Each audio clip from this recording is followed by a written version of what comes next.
ሰላም ጤና ይስጥልን የብስራት ዩቲዩብ ቻናል ተመልካቾቻችን ለሰዓቱ የሚሆኑ መረጃዎችን እነሆ ይዘንላችሁ ቀረብን። ዜናዎችን እየመራው እኔ ቅድስት ደጀኔ ከመላው ስቱዲዮ ባለሙያዎች ጋር አብሬያችሁ የጋራ ቆይታ ማድረግ ይሆናል። የምናስቀድመውም የሀገር ውስጥ መረጃ ነው። በአክሱም ዩኒቨርሲቲ ኮምፕሬሄንሲቭ ስፔሻላይዝድ ሆስፒታል የነዳጅ እጥረት በመከሰቱ የሕክምና መስተጓጎል መፈጠሩ ተገለጸ። በአክሱም ዩኒቨርሲቲ ኮምፕሬሄንሲቭ ስፔሻላይዝድ ሆስፒታል የነዳጅ እጥረት በመከሰቱ የሕክምና አገልግሎቱ ላይ መስተጓጎል እየፈጠረ እንደሆነ የአክሱም ዩኒቨርሲቲ ኮምፕሬሄንሲቭ ስፔሻላይዝድ ሆስፒታል ሜዲካል ዳይሬክተር ዶክተር ጸጋይ ተክለሃይማኖት ለብስራት ራዲዮ ተናግረዋል።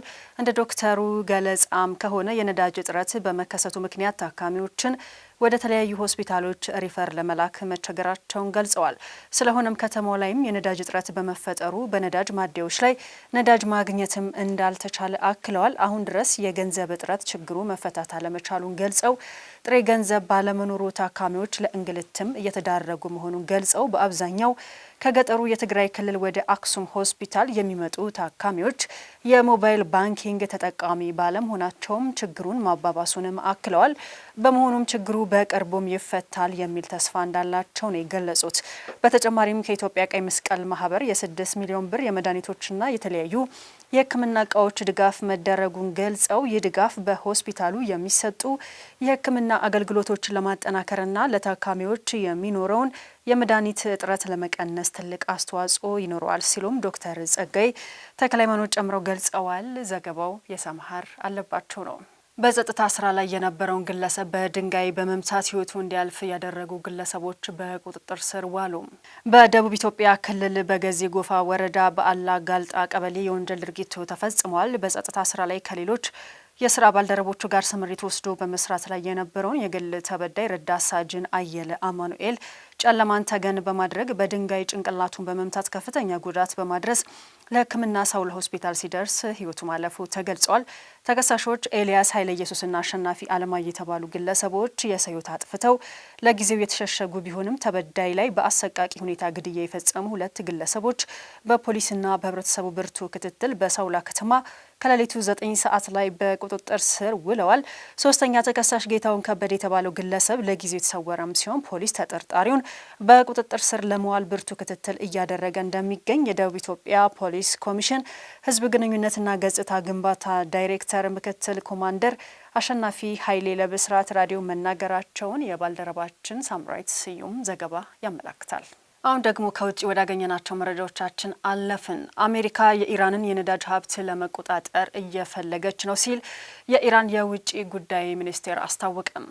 የውጭ ጉዳይ ሚኒስቴር ቃል አቀባይ ኢስማኤል ባግሃይ በሰጡት መግለጫ ኢራናውያን የትውልድ ሀገራቸውን ለመከላከል ዝግጁ መሆናቸውን ተናግረዋል። የዩናይትድ ስቴትስ ፕሬዚደንት ትራምፕ በኢራን ላይ ተጽዕኖ ለመፍጠር ማቀዳቸውን አስመልክቶ የሰጡትን አስተያየት ተችተው የእኛ ሰዎች ፍላጎት የኢራንን የወደፊት እጣ ፈንታ ይገልጻል ብለዋል። የኢራን ሰዎች የትውልድ ሀገራቸውን ለመከላከል ሙሉ በሙሉ ዝግጁ ናቸው በማለት ያከሉም ሲሆን የአሜሪካ ዲዛይናቸው ግልጽ ነው፣ ድርጅታቸው በጣም ግልጽ ነው። ዓላማቸውም ሀገራችንን በመከፋፈል የነዳጅ ሀብታችንን በህገወጥ መንገድ ለመያዝ ነው ሲሉ ተደምጠዋል። ዓላማቸው ሉዓላዊነታችንን መጣስ፣ ህዝባችንን ማሸነፍና ሰብአዊነታችንንም ማዳከም ነው በማለትም ኢስማኤል ባግሃይ ገልጸዋል። የዩናይትድ ስቴትስና የእስራኤል ጥቃት ሁሉንም አቀፍ ህጎች ስጋት ላይ ጥሏል በማለትም ሁሉንም ዓለም አቀፍ ደንቦችና ልምዶችም ጥሷል ሲሉ አክለዋል።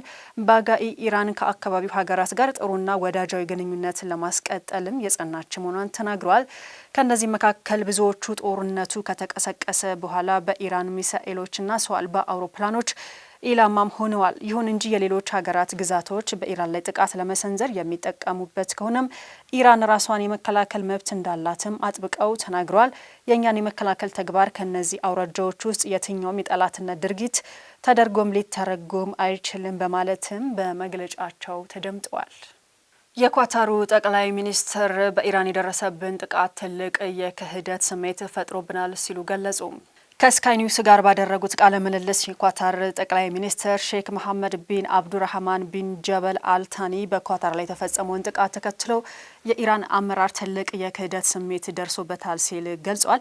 ጦርነቱ ከተጀመረ ከአንድ ሰዓት በኋላ ኳታርና ሌሎች የባህረ ሰላጤው ሀገራትም ወዲያውኑ ጥቃት ደርሶባቸዋል ያሉት ሼክ መሐመድ ጥቃቱ የተፈጸመው ከኢራን ጋር በሚደረግ ማንኛውም ጦርነት ላይ ምንም አይነት ጦርነት ውስጥ እንደማይሳተፉ ቢገልጹም ከጥቃቱ አለመትረፋቸውን አንስተዋል። ዲፕሎማሲያዊ መፍትሄ ለመፈለግም የተቀናጀ ጥረትም የቀጠናው ሀገራት እያደረጉ እንደነበርም አክለዋል። የኢራን የተሳሳተ ስሌትም የባህረ ሰላጤ ሀገራትን ለማጥቃት ሁሉንም ነገር አጥፍቷል ብለዋል። ኳታር ለጥቃቱ ጥቅም ላይ የዋሉትን ምክንያቶችና ሰበቦች ሙሉ በሙሉ ውድቅ አድርጋለች።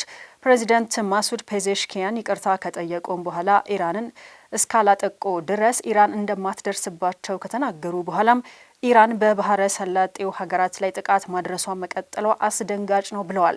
አሁንም ኳታር ከኢራናውያን ጋር መነጋገሯን እንደምትቀጥልና መረጋጋትንም እንደምትፈልግም ጠቁመዋል።